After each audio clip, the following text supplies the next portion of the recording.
Gloucestershire continued their excellent form in this season's Vitality Blast as they reversed their fortunes against Somerset in Bristol, winning this return fixture by 4 wickets with 5 balls unused. The match was reduced to 11 overs per side and Gloucestershire decided to chase, watching Stephen Davis take 2 fours off the opening over, while Johan Myberg struck the first maximum of the match to end the second. Gloucestershire welcomed Andrew Tye back to their fold and he struck with his 4th delivery, Davis picking out Miles Hammond. Somerset then lost 3 more batsmen in the space of 5 balls. Myberg was run out by Ian Cockbain.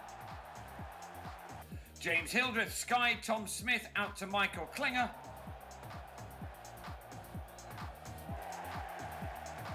Before the spinner then bowled Peter Trigo's next ball for figures of 2 for 2 from his opening over, the 5th of the innings. After 6 with only 5 to go, the total had limped along to 48 for 4, and so some clean hitting was needed from Corey Anderson and Lewis Gregory in a Smith over that this time went for 19 runs. Gregory fell for 19, Ryan Higgins holding on off David Payne to have Somerset on 78 for 5 with 3 overs remaining. The Australians, Tye and Klinger, then joined forces to remove Tom Abel for a first ball duck, leaving it to Anderson to finish off the innings brightly with 2 much needed maximums, which took his team to a final score of 114 for 8. 31 runs came off the last 2 overs, the last including the wicket of Roelof van der Merwe, as Tye ended with figures of 3 for 24 from his allotted 3 overs. Craig Overton was the last man out, Gareth Roderick with some quick thinking. Gloucestershire going into the break then, the happier of the 2 teams, even though they had to chase down a total at more than 10 runs per over. How cricket has changed. And they needed only 3 balls to start their reply with a maximum, Klinger going after Craig Overton. But it took the bowler only 3 more deliveries to respond, Klinger taken behind by Davis to end a dramatic first over. Gloucestershire were 2 down after just 10 balls, Hammond not making the most of a perhaps risky decision by Gregory to open up the bowling with the leg spin of Max Waller.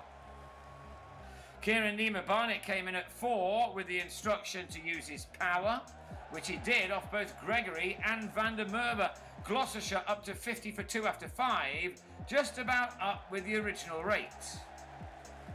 But they then lost Nima-Barnett for a very sprightly 25. Anderson the man to quieten the crowd with a catch off the bowling of Gregory. Cockbain had batted himself in and now decided it was time for him to express himself, and he did that in no uncertain terms by first going big off Gregory and then repeating the dose off Trigo, who had a night to forget, his only over costing 19 runs. Higgins also going big off the experienced all-rounder. These 2 batsmen now bringing the target down to 36 from the final 4 overs. Gloucestershire would have felt pretty happy, but then Higgins offered Gregory a catch off van der Merwe, who was keeping his nerve. Higgins heading back to the hutch for 11. So the game is now tailor-made for Jack Taylor, a man whose reputation as a big hitter is growing fast.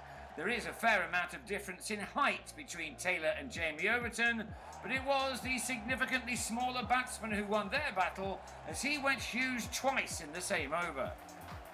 Taylor made 19 off just 7 balls, the kind of cameo which makes such a difference in these kind of rain-affected games. Jamie Overton exacting his revenge as Taylor picked out Anderson. 13 runs now left to get from 2 overs. Cockbain was the backbone of his side's chase. He batted with great intelligence in taking that target down to just 3 of the final 6 deliveries.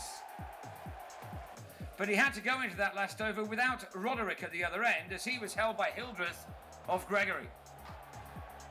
Gloucestershire needed only 1 ball of the last over to get over the line, and rightly it was man of the match Cockbain who struck it, he ending unbeaten on 43 made from 22 balls to put away that loss in Taunton last week in a rather emphatic fashion.